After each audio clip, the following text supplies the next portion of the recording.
Muy buenas noches, tengan todos ustedes. Bienvenidos de nuevo a este taller de historia que pues hoy concluimos ya con el tema Porfirio Díaz, héroe y dictador. ¿Okay?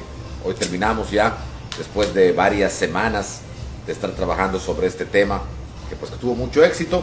Okay, gracias a ustedes, muchas gracias por por haber prestado atención a todo esto. Okay. Seguiremos con otros temas, pero por el momento hoy vamos a terminar con lo que viene siendo ya pues el final de Porfirio Díaz y cómo creó la historia de México a un villano que no lo era. Bien, vamos a ver. Okay. Comentamos la semana pasada que Porfirio Díaz pues obviamente ya estaba en Europa, era muy bien recibido sobre todo en Francia, luego fue a España, se ha recibido por el rey Alfonso XIII, pero no solamente se queda ahí, viaja también a otros lugares. Okay. Uno de los viajes más conocidos que hizo fue a Egipto. Okay.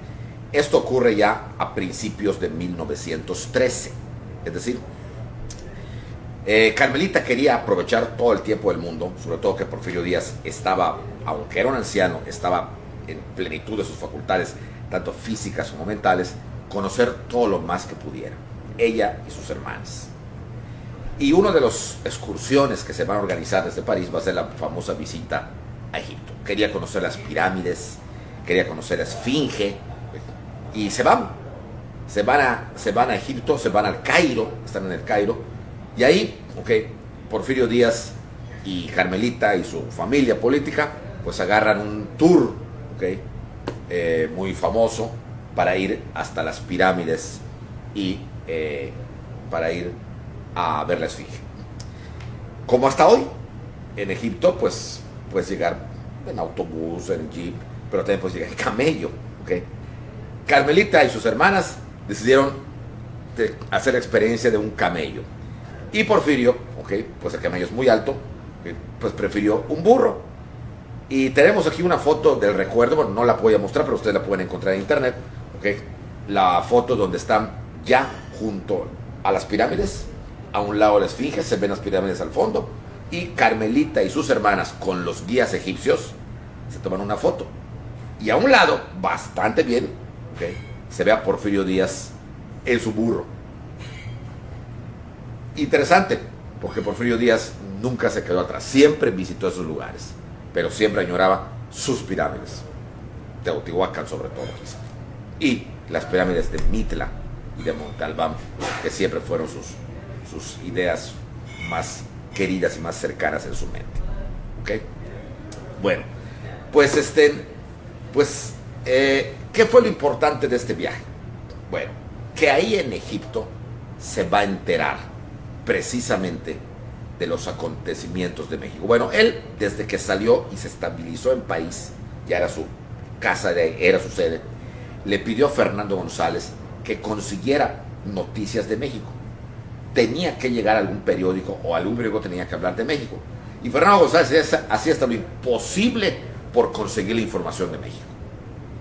Por lo tanto, Porfirio Díaz estaba, pues no como hoy que tenemos el WhatsApp y que sabemos todo hasta antes que pase la noticia, sino que estaba bastante al día. Y él se da cuenta de lo que temía. Madero era un fiasco. Era un relajo el país, tanto que varias veces comentó: están destruyendo toda la obra que hice en 30 años. Madero no le dio gusto ni a tirios ni a troyanos, y no le dio gusto por una simple razón, porque don Panchito nunca se sintió revolucionario, y lo primero que hizo fue desarmar a los revolucionarios. Él en el fondo tenía su corazoncito, era porfirista, y dejó a todos los porfiristas en puestos claves, pero los porfiristas no lo querían, no lo podían querer. Para ellos él había derrocado, aunque Madero lo negara, había derrocado a su gran padre, a don Porfirio. No se ganó al ejército, porque el ejército quería a su viejo general y no un tipo al que todo México pensaba que estaba loco. No se gana a Estados Unidos, porque si como se cree, con tal de tener su apoyo, porque así tuvo que ser, había apalabrado algo a Estados Unidos, probablemente el petróleo, no lo cumplió. Y entonces se echó encima además a los norteamericanos. El embajador Henry Lay Wilson no lo podía ver ni en pintura. Entonces, queda mal con los porfiristas, queda mal con los revolucionarios, queda mal con los norteamericanos, queda mal con todo el mundo. Por una simple razón, no era político, era un improvisado. Era un individuo que se lanzó al ruedo porque él de buena fe pensó, o al menos lo creyó, o al menos así fue. No quiero ser más papista que el Papa, pero que se le aparece Juárez y le dice: tienes que derrocar al tirano. Y en base a eso, él actúa por un movimiento espiritualista, o espiritista, mejor dicho. No era un revolucionario. Se enemista mortalmente con Emiliano Zapata, Emiliano Zapata quería el fraccionamiento de latifundios, porque si ya los asentados se agarraron todos del cementerio, ya no hay ni siquiera dónde enterrar. ¿Okay? Dé una hora para que se fraccionen los latifundios y el campesino tenga tierra para trabajarlas. Pero Madero no lo hizo así, no lo podía hacer, porque él era latifundista, su familia era latifundista. De hecho, hay una entrevista al poquísimo tiempo perdón, poquito antes de que Madero, ya había ganado las elecciones Madero, poco antes de que tomara posesión, en Cuernavaca, con Zapata, una entrevista, pero muy malhadada, y que hasta hoy todo el mundo dice: quién sabe cómo salió Madero vivo de ahí, porque Zapata sacó su pistola, al no entenderse cómo era posible que Madero no entendiera las cosas. Fue una imprudencia, y solamente por la llegada a tiempo del general Felipe Ángeles, uno de los pocos militares porfiristas que entendieron que Madero era la institución presidencial, lo van a sacar de Cuernavaca, pero por favor, lo sacan en un ataúd. Zapata no lo puede ver. Y después de esa entrevista, Zapata lanza el plan de Ayala contra Madero, donde le llama traidor, poco hombre y falto de palabra. Y se desata, ahora sí, la revolución netamente campesina, porque hay que entender que la revolución con Porfirio Díaz, y esto quede muy claro, fue una revolución de corte político. Se pretendía que impere la democracia. Madero nunca dijo repartir tierras, nunca dijo fraccionar latifundios, no hay nada que lo diga. Los militares del norte lo habían apoyado, más que militares, los revolucionarios del norte lo habían apoyado, porque lo que pretendía él era un cambio de gobierno, es decir, tomar el poder los que no habían podido tomarlo, porque don Porfirio lo cerraba completamente con el grupo científico de 65, 85 años. Ellos lo que querían era eso. Nadie pretendía una repartición de tierras, nadie. Fue contra Madero cuando el campesinado, el verdadero campesinado a nivel nacional, se levanta en armas. Pancho Villa, que adoraba a Madero, no puede creer que Madero pida que se desarmen, y se molesta con él y lo meten al bote y hasta lo van a fusilar. Pero luego Madero dice: no, que lo perdonen. Entonces, y lo perdonan, y luego Pancho Villa se escapa. O sea, era un relato. Y todo esto llegaba a las noticias a Europa, y Porfirio Díaz veía con horror todo lo que estaba pasando. Pero ¿por qué me refiero principalmente a la noticia que recibió en Egipto? Porque en Egipto Madero pasa los primeros meses, enero y febrero de 1913, en Egipto, visitando toda esa parte. Pasearon por el río, por las falucas, como esos barquitos, ¿okay? Todo lo demás, conociendo las pirámides y todo eso, ¿okay? Y es en Egipto cuando Fernando González le lleva a finales de febrero de 1913 la noticia que don Porfirio sorprendió, que cuando llegó a su hotel en el Cairo ya había reporteros ingleses, franceses y españoles esperándolo. Habían asesinado a Francisco I. Madero. En plena Ciudad de México, la noche del 22 de febrero de 1913, Madero había sido asesinado junto con el que sería el último vicepresidente, José María Pino Suárez. Las versiones eran demasiado grandes. Unos hablaban de que Madero se enfrentó a tiros con la guardia que lo llevaba al penal porque ya había renunciado y murió en la balacera. Otros hablaban de que los militares, ¿okay?, lo habían derrocado con un golpe militar encabezados por Victoriano Huerta. Y otros hablaban de que la orden venía directamente de la embajada norteamericana en México, la orden de Henry Lay Wilson, porque días antes del asesinato se vio a los involucrados en a los que la prensa mexicana señalaba como los cabecillas de este asesinato, se vio a todos ellos en reuniones con el embajador en la embajada norteamericana en México, a lo que se le llama en la historia mexicana el pacto de la embajada. O sea, había muchas versiones, pero una cosa era el hecho concreto: Madero había sido asesinado. O sea, México entraba, Madero era el primero de una larguísima cadena que no va a terminarse hasta más o menos en los 1940, donde se va a detener un poco esto, de crímenes políticos. Ya no era, en nada se va a comparar la muerte de Madero, que fue un vil asesinato, por ejemplo, con la muerte de Miramón y Mejía, que fueron ejecutados por defender una idea. Se peleaba por principios. Aquí ya eran crímenes no más. Y Madero va a ser la primera víctima que caiga con estos crímenes. Cuando llega al Cairo y periodistas estaban esperándolo, ¿okay?, es cuando Porfirio Díaz dice aquellas, que en resumidas cuentas, concede la entrevista, dice aquellas famosas frases que han pasado en la historia. Madero soltó al tigre y ahora a ver quién lo detiene. Y la otra frase, donde le preguntan también que cómo podía manejarse esto tranquilamente en México, Porfirio Díaz responde: a México solo hay una forma de gobernarlo, mi forma, y quien no la haga está condenado al fracaso. A partir de este momento, la obsesión por México, que parecía que Carmelita se la había quitado, le empieza otra vez. Y empieza a decir públicamente que estaba arrepentido de haber renunciado. Varias veces lo comentó a Porfirito, a Fernando González: me arrepiento de haber renunciado. Si yo hubiera renunciado no hubiera pasado esto, porque además la muerte de Madero no calmó las cosas.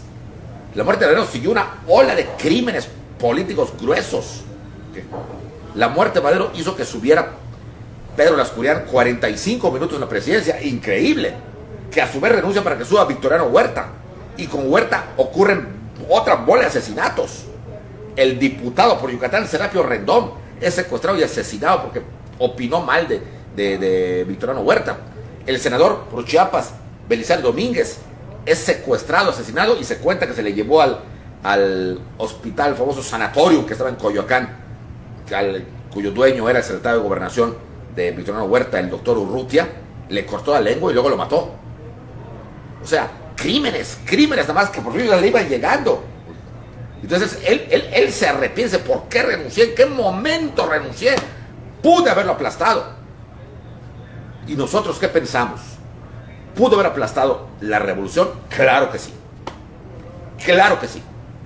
Si Porfirio Díaz hubiera enfrentado realmente a la revolución, o a esa pequeñísima rebelión que le conocemos como Revolución Mexicana de 1910, que siquiera fue el 10 del 11, ganaba.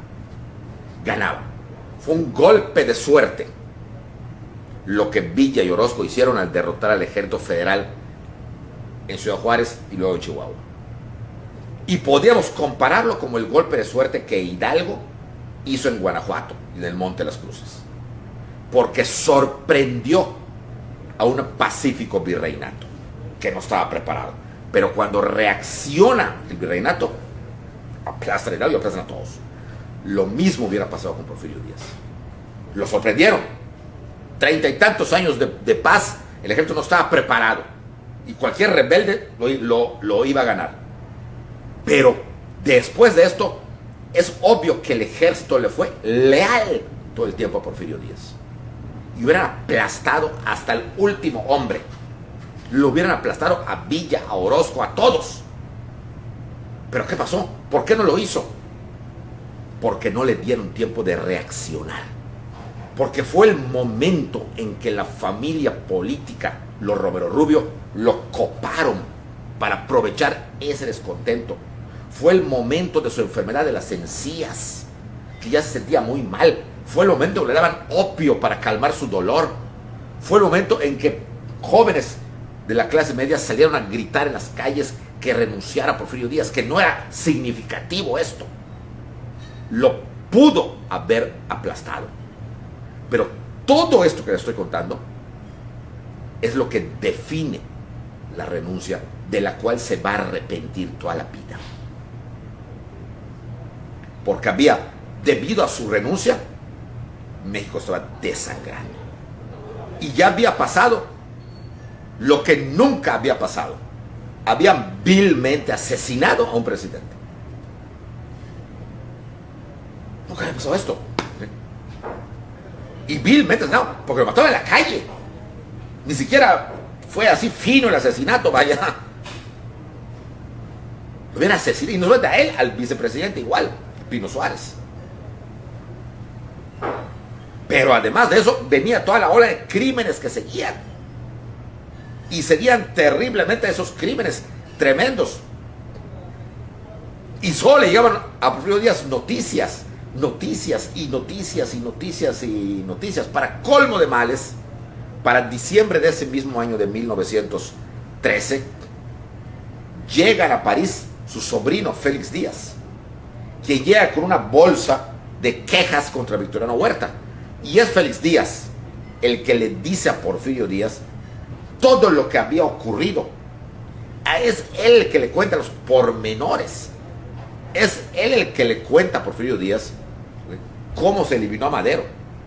Y lo más terrible, que 3 personajes relacionados con la familia Díaz intervinieron indirectamente, pero intervinieron en el asesinato de Madero. Él, Félix Díaz, que organizó la decena trágica junto con Manuel Mondragón y con Victoriano Huerta para derrocar a Madero.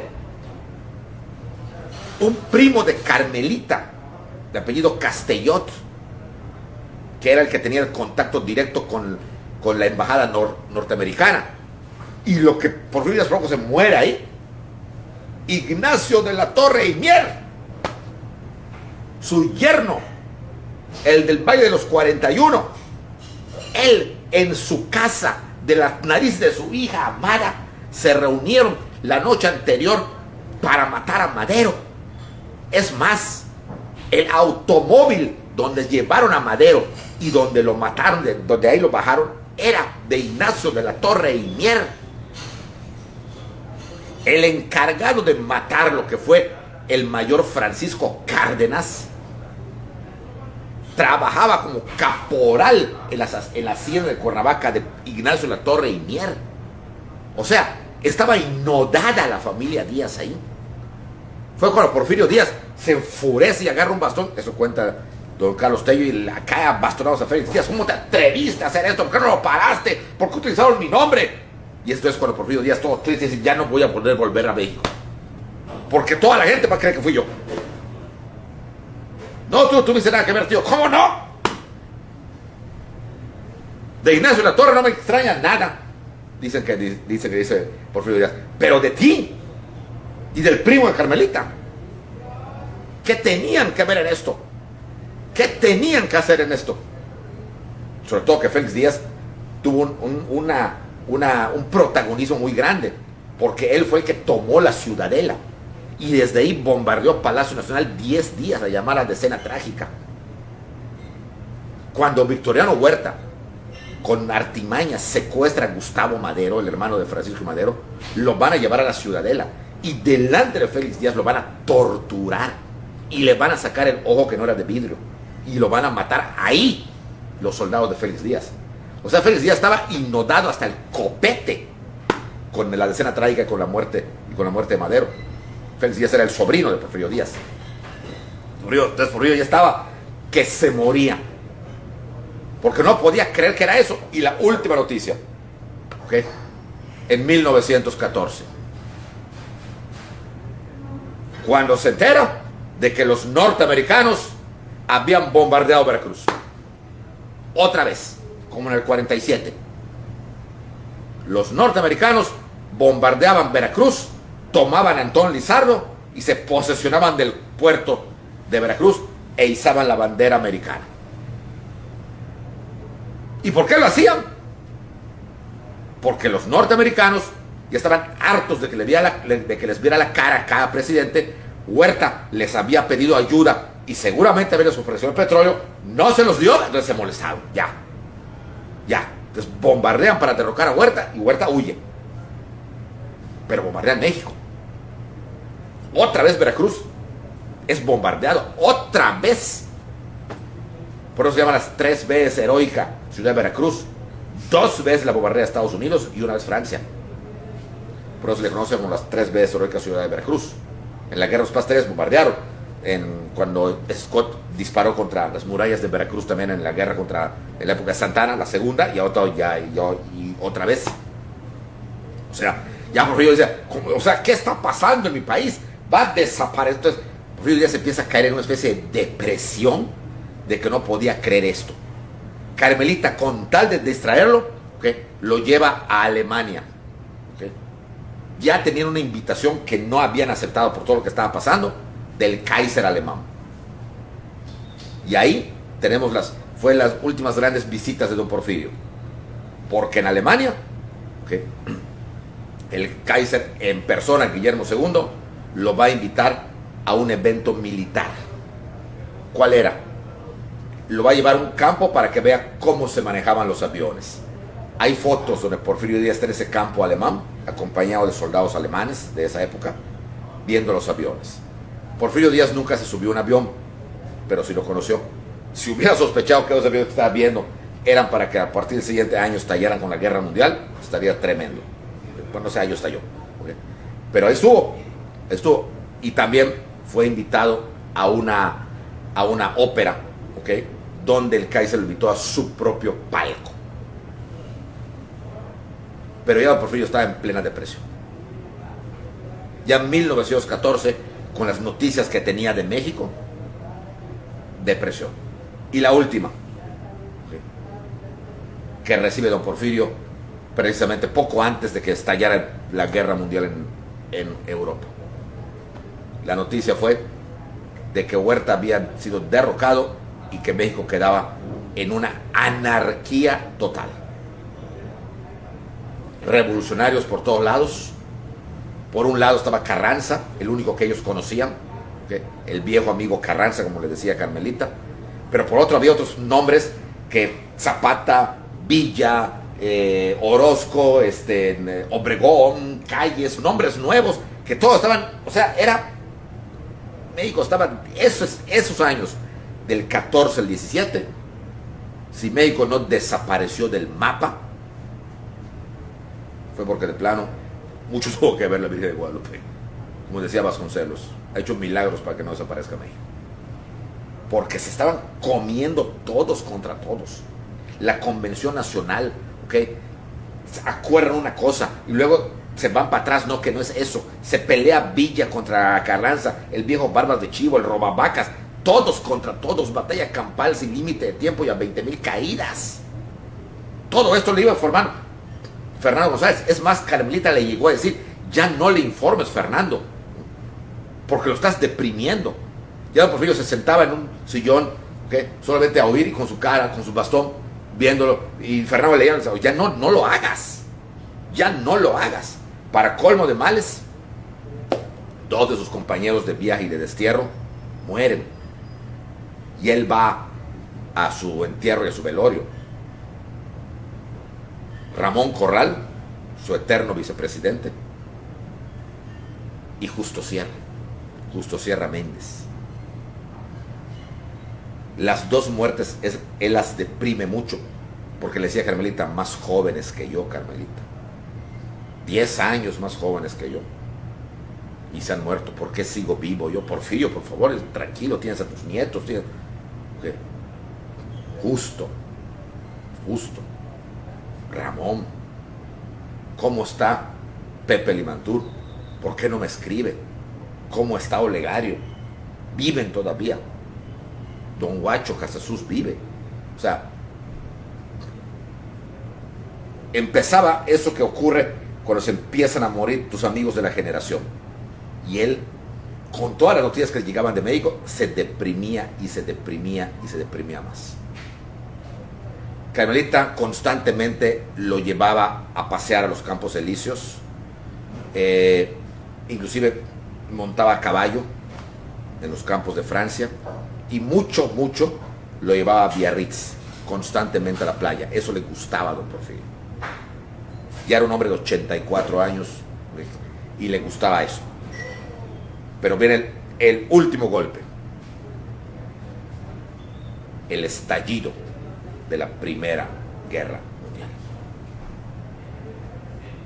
Y él se encontraba precisamente en el ojo del huracán, en el centro del huracán.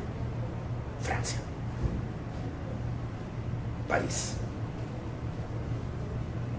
Francia había pertenecido al grupo de la Triple Entente, ¿okay? En unión con Inglaterra, con Rusia. Y ahora estallaba un problema precisamente con Alemania, que estaba a su lado. Y a pesar que Francia tenía un buen ejército, el imperio alemán lo tenía mejor. Y tenía además laboratorios secretos que va a sacar armas nunca antes vistas y que evidentemente lo va a probar contra su vecino, como fueron principalmente las gases, los submarinos, los aviones, armas letales, esos proyectiles. ¿Okay? Francia tenía, pero no tantas como eso. Él se encontraba ahí cuando estalla la Primera Guerra Mundial, en París. Y entonces se declaran toques de queda, que fue lo que más lo va a deprimir. Esos toques de queda consistían en que ya nadie podía salir de sus lugares. Por lo tanto, se acabaron los paseos a caballo, se acabaron los paseos por los Campos Elíseos, se acabó todo. Ya no podían ir a Biarritz.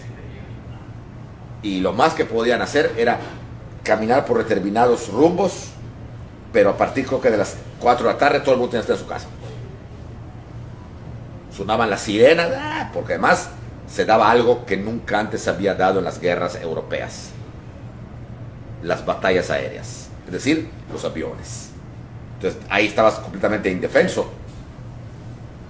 Y entonces Porfirio Díaz, en su pequeño departamento, que pues ya no recibe visitas, porque eso sí, constantemente recibía visitas, constantemente recibía a sus amigos, a los viejitos franceses. Ahora ya nadie podía salir, y menos los grandes. Se raciona los alimentos. El frío es muy terrible, sobre todo el frío del invierno del 14 al 15.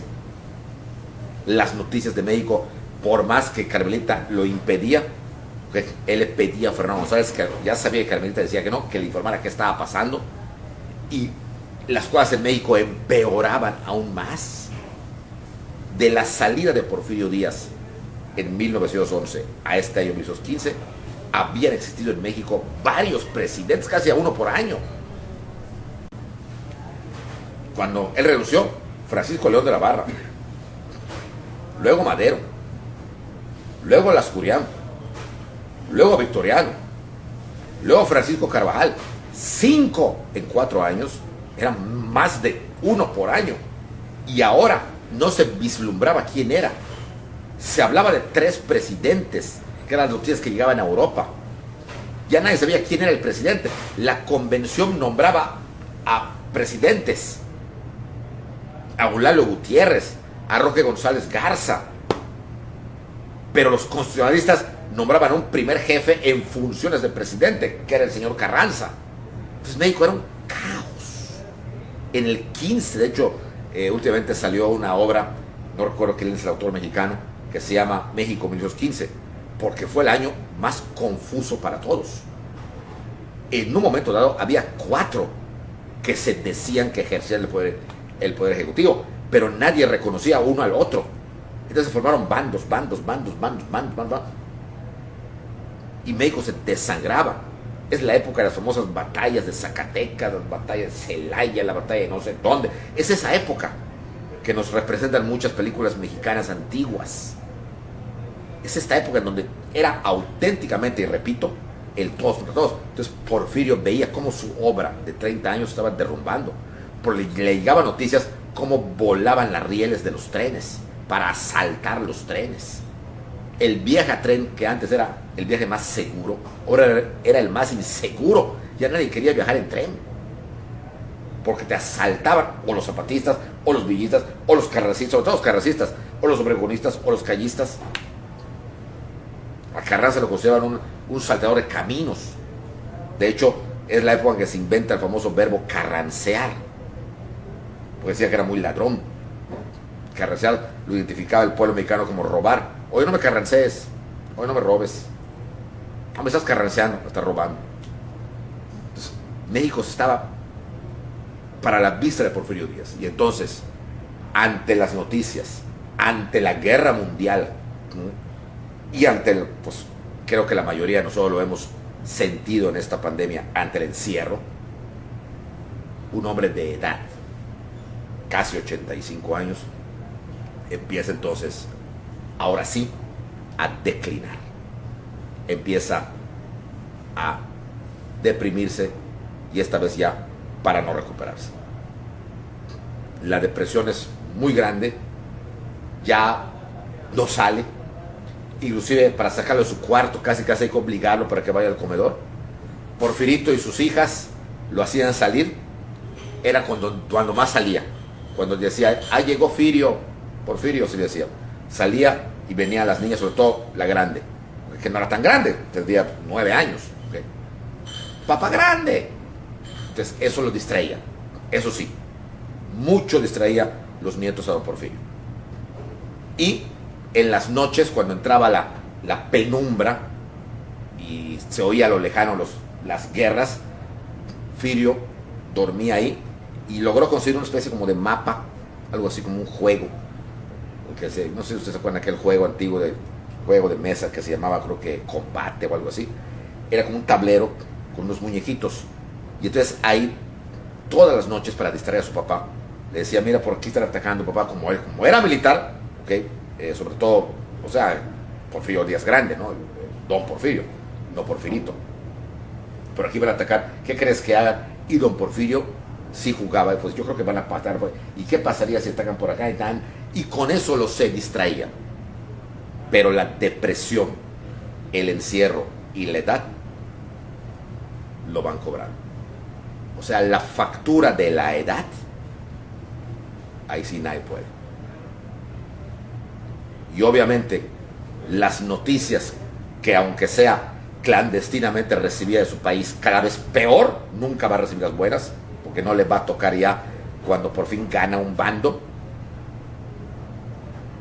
El encierro, la edad, obviamente lo va deprimiendo y ya no quiere salir al cuarto. Y empiezan a notar que cuando ya no le interesa mucho recibir a los nietos, es cuando los médicos franceses le dicen, doña Carmelita, el final se acerca ya. Entonces le faltó decir, lo esperaré serenamente.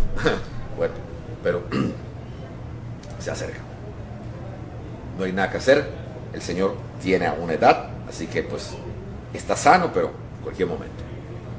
Y ya todo lo que viene se va aligerando. ¿Okay? Ya no sale, llega un momento que ya ni siquiera le interesa, está sentado, pero con el mapa de Firio, de Porfirito, ya no le da, no lo está viendo como una esfinge. Ya casi no hablaba, que eso es lo principal cuando uno empieza a perder ya la noción del tiempo. Sí, no. Ya únicamente cuando yo, Fernando González, solo decía 2 palabras cuando le informaba de todo: México, Oaxaca. México, ¿Qué dijo don Porfirio? México. Y a veces Oaxaca. México, Oaxaca. Y así, de repente ya no solamente sale del cuarto, ya no se levanta de la cama. A finales de junio de 1915, ¿okay? Porfirio ya no se quiere levantar y parece que está hablando solo. ¿Okay? Carmelita no le quitaba, y las muchachas que trabajaban con él le trataban de comer casi así en la boca, como lo criaban. ¿Okay? Y de repente cuando lo dejaban solo, Carmelita se hacía a un lado y oía como que hablaba con alguien. ¿Okay? Según Carlos Tello, en base a la tradición familiar, mencionaba a su mamá, a doña Petrona Mori, como que hablaba con ella. En algunas veces oyeron el nombre de Justo Sierra. Ya estaba, pues no sabemos, ¿no? Que ya no se levantaba. Ya no se levantaba, ya no se levantaba. Después dejó de hablar y solamente decía México, México, o decía también Oaxaca, Oaxaca, Oaxaca. El 2 de julio de 1915, don Porfirio ya está yendo sobre el techo. Carmelita entra, Porfirio, tu desayuno. Solo se veía que veía sus ojos. Rápidamente mandan llamar al médico. ¿Okay? El médico le dice: señora Carmelita, es hoy. No hay nada que hacer. Estén pendientes porque hoy es el tránsito. Empieza el llanto, ¿okay? Empieza todo, ¿okay? Porfirio ya no habla, y a las 6:30 de la tarde del 2 de julio de 1915, Porfirio Díaz, el héroe del 2 de abril, el llamado también dictador mexicano, confesado, comulgado, puesto los santos óleos, muere a la edad de 84 años, casi por cumplir los 85, en París, Francia, rodeado de Carmelita, de Porfirito, ¿okay? Y de la gente que se encontraba ahí. Plena Guerra Mundial, ¿okay? Se prepara su sepelio, ¿okay? Se prepara pues un entierro familiar, pero cuando se enteran por el gobierno francés de que había muerto don Porfirio, ¿okay? El presidente Clemenceau manda una comisión para que en su representación le dé las facilidades a la familia para hacerle una especie de homenaje muy sencillo, porque estaban en guerra, en la casa donde murió Porfirio Díaz, y que se le apoye en cuanto a los gastos del funeral. ¿Okay? El rey Alfonso XIII, cuando supo lo de Porfirio Díaz, ¿okay? Le manda una nota a Carmelita dándole el pésame y le ofrece algo interesante que casi nadie sabe, ¿okay?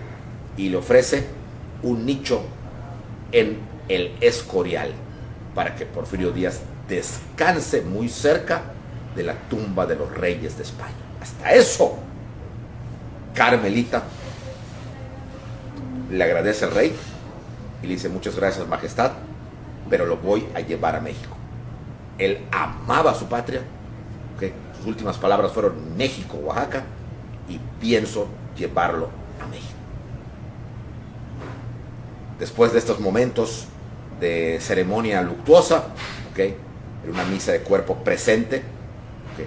Es enterrado en el cementerio de Montparnasse, en la ciudad de París. ¿Okay? Carmelita declara a la prensa, noticia muy pequeña, porque pues, obviamente lo que era en ese entonces era la guerra, en que ella lo pone allá, mientras tanto, y le agradece al presidente todo lo que ha hecho, pero piensa llevarlo a México. Y aquí viene la idea o la creación de un villano. De 1915 hasta 1935, Carmelita, desde París, va a luchar contra viento y marea para traer a México los restos de Porfirio Díaz. En 1917 parecía que la revolución por fin terminaba y tomaba el poder un exporfirista que mal conocía y apreciaba a la familia, don Venustiano Carranza. Ese fue el momento clave donde hubo un contacto con los desterrados, parientes de don Porfirio, que se quedaban en París, esperaron que pasara todo esto, ¿okay? Y tuvieron ese contacto con Carranza. Carranza nunca se expresó mal de don Porfirio, como tampoco Madero. Y hubo la posibilidad real de traerlo. Pero Carranza cae. Era un espejismo el triunfo revolucionario. La revolución era como el monstruo de las 1000 cabezas. Cortabas una y salía otra. Y Carranza es asesinado. Y ahí se le va la posibilidad a la familia Díaz de que don Porfirio fuera a ser repatriado. Porque a partir de la muerte de Carranza, toman el poder unos sonorenses radicalísimos. Obregón, Calles, Portes Gil, Pascual Ortiz Rubio y otros más, que esos sí eran criminales, como demuestra toda su historia. Crímenes y no más que crímenes. Crímenes como los de matar al candidato Serrano. Crímenes como de matar a los enemigos políticos. Crímenes como los de los jóvenes de Topilejo. Crímenes como los de Huitzilac. Puro crimen. La revolución había degenerado en un grupo en el poder mafioso que se dedicaba a puro crimen. Por lo tanto, no iban a aceptar que Carmelita trajera los restos de don Porfirio en un homenaje póstumo. No, porque además ellos tenían, aquí viene cómo van a crear al villano. Ellos tenían que justificarse en el poder. Nada tenían que ver ellos con Carranza, al que ellos habían matado, los sonorenses, y mucho menos con Madero y con todos. Nada que ver con el derrocamiento de Porfirio Díaz. Nada. Pero fue este gobierno de los 20 a los 40 más o menos. Fueron gobiernos llenos de, y lo voy a decir con palabras reales, de criminales que tenían que justificarse ante la nación para sostenerse en el poder. Y la única manera de justificarse en la nación ante un pueblo ignorantísimo era de dos maneras. Uno, buscar la manera de ligarse con Madero y al mismo tiempo crear un villano que los deslumbrara a los mexicanos para que no vieran los crímenes de ellos. Y en base a la propaganda, a la educación, a los libros y a la nueva estructura educativa que se creó, buscan al villano perfecto, Porfirio Díaz. Él era el villano. Él era el enemigo de Zapata, de Villa, de Madero, de Carranza, de ellos mismos. Él era el enemigo de la revolución que ellos habían secuestrado y habían robado, porque ellos no eran revolucionarios. Ellos habían tomado el poder. ¿Y a quiénes me refiero? Adolfo La Huerta, Álvaro Obregón, Plutarco Elías Calles, a ellos. En los años 20. Entonces crean este mito que la gente mexicana, sobre todo la gente ignorante, se lo va a tragar, lo va a digerir, lo va a comprar y se lo va a creer. Muy similar a la gente actual. O sea, se lo creyó. Y entonces se cierran las puertas para que pueda ser repatriado Porfirio Díaz. Para 1934, después de 20 años de que intentan hacer todo lo posible porque regrese Porfirio Díaz, la respuesta es, a partir de los 20, no, no, no, no. Y es acá cuando Carmelita decide pues ya regresar, ya no tiene caso quedarse ahí. Ella sabe que tiene propiedades en México, no se las expropió la revolución. Y lo mismo Porfirito, quería que sus hijos ya grandes conocieran su patria. Luisa Raigosa quería ver a su familia después de 20 años de exilio. y van a empezar a regresar. Y sin ningún problema empiezan a regresar todos ellos. Los primeros, Carmelita Romero Rubio y Porfirio Díaz Ortega, que van a llegar a Veracruz en un vapor y van a ser recibidos increíblemente por muchísima gente.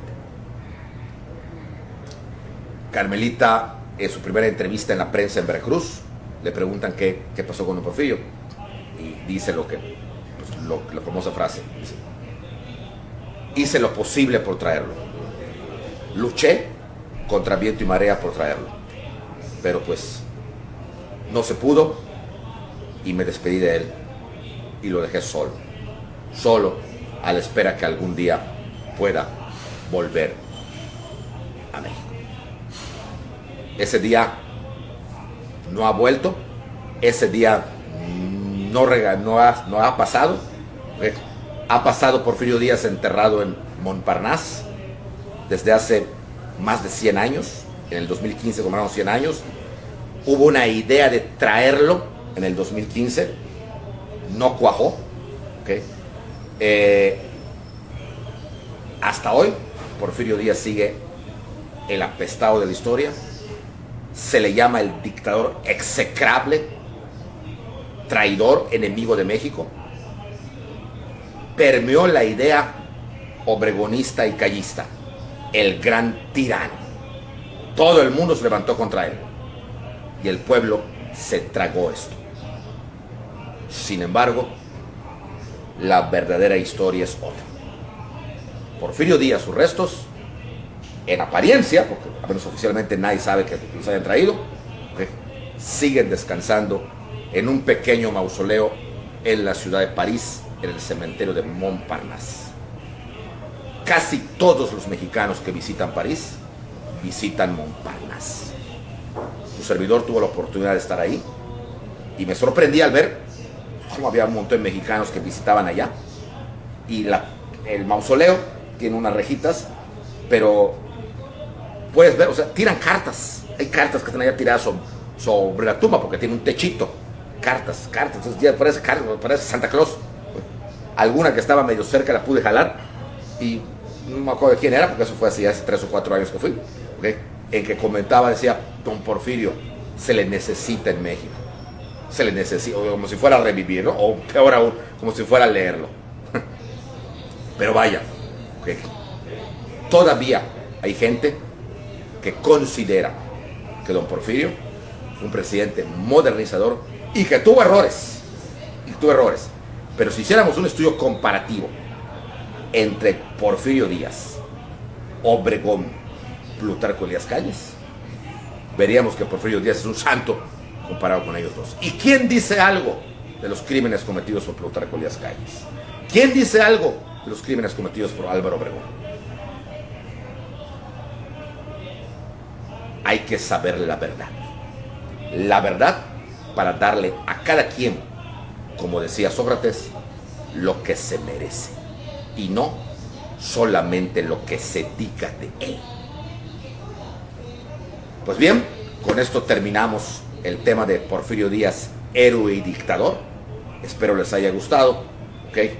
Y que les inspire un poquito a leer más, ¿okay?, sobre este personaje que es tan interesante. Les recomiendo El exilio de Carlos Tello Díaz, y hay 2 tomos de Ricardo Orozco que se llama Porfirio Díaz, la creación de un tirano, ¿okay?, que es todo lo que les digo, cómo lo fueron, o sea, cómo fue creando política y académicamente para a mediados del siglo XX ya fuera el tirano de la historia. Pues muchas gracias por su atención en todo este largo tema, quizá el más largo que hayamos visto, y les deseo lo mejor en esta semana y nos vemos la próxima semana, ¿okay?, con algún tema de historia que espero también les vaya a gustar. Muchas gracias y muy buenas noches.